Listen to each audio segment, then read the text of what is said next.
দোকানদার তো নাই, এসে খায় গেলাম না। এ ভাই এবার দিবেন এই দিবেন।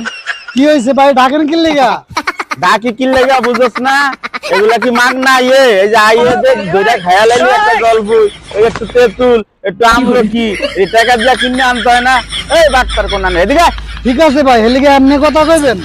আপনি না একটা জলবি খাইছি, কয় টাকা দাম? আমি টাকা দিয়ে দিতেছি। এই কারণে মানুষে কয় চোরের মার গড়ে গলা। আইসত আবার এত বড় বড় কথা কয়, তোর এত কথা শোনার টাইম নাই। টাকা দে, এই টাকা দে। আচ্ছা ভাই দিতেছি। এটা জলবি খাইছি, খাই আমি 10 টাকা জরিমানা দেওয়া লাগবে। তাহলে আমরা টাকা ওর থেকে আইয়ে এরকম বাটপার বুটপার আইয়ে ধরন নাই দিগান না, ওরা যেটা খেয়াল। যাক ভালো হয়েছে, এক প্যাকেট বেশি 10 টাকা, আর ওই একটা খাই আসছে 10 টাকা রাখছি। এরকম 10টা চোর আইলে তো কাম হইতো আমার, এটি সব ব্যস্ত হয়ে যায় টাকা। ঠিক আছে যা, আবার আই।